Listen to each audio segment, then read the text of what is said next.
G'day folks! Over the last couple weeks I've made some videos about recent firmware updates for the Mavic 2 series and the Smart Controller. One of the features that they added was aircraft management, where you can now bind several aircraft to one controller. That's fairly new for DJI, and I've actually had a lot of questions about it, how it works, what you can do with it. So I thought I'd make a little video demonstrating it a little bit more in detail and how it works. So let's just jump right into it.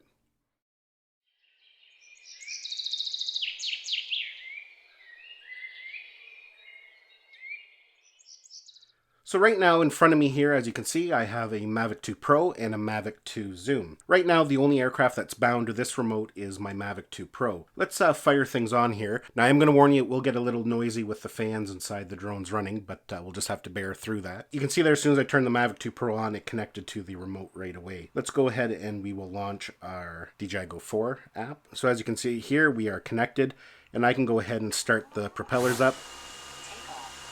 And there we go. We'll shut them down for safety reasons. So what we can do here now is we can add this as a second drone to this controller. So let's swipe down to bring up our settings here. And you can see there, try and get it in screen so you can see it, it says switch aircraft. And right there you can see that I have the Mavic 2 Pro listed and there's a green check mark. That means I'm connected to it. So let's go ahead and let's power on the Zoom. So what we can do here is click on this plus sign, and there it's going to list all the different aircraft right now that we can connect to. Down the road, as DJI releases new aircraft that have the Ocusync 2.0, chances are that we're going to be able to connect to different ones. But for now, it allows us to connect to the Mavic 2 Pro, Mavic 2 Zoom, Mavic 2 Enterprise Dual, and Mavic 2 Enterprise. So I'm going to select the Zoom, and you can see it goes right into pairing mode. And from there, all we have to do is press that little button. And you got that little vibration on the remote stating that we are now connected. It gives us the option to name our aircraft. I'm just going to call mine Mavic 2 Zoom. Now right away, you'll notice once I connected and added that drone, the lights on this one started flashing green, meaning I was now connected to this aircraft.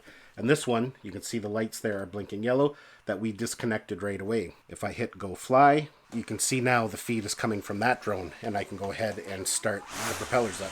So now, depending on what we're flying and what we want to do, right now I'm connected to the Zoom, we can swipe down, go over to switch aircraft.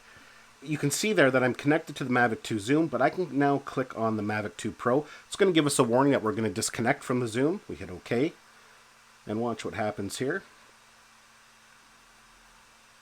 You get a little vibration in the control, and you can see we have now switched control over to the Mavic 2 Pro. I can then go ahead and start the propellers. So it's actually a very simple way to switch back and forth if you bring several drones with you when you go out to fly. So being able to bind two aircraft to one remote is super handy. Now if you are an owner of both the Mavic 2 Pro and Mavic 2 Zoom, you only have to bring one controller with you. So yeah, that is a closer look at aircraft management on the DJI Smart Controller. Hopefully you found some value to this video. Give it a thumbs up if you did. Don't forget to subscribe to my channel so you don't miss any of our upcoming videos, and we'll see you in the next one.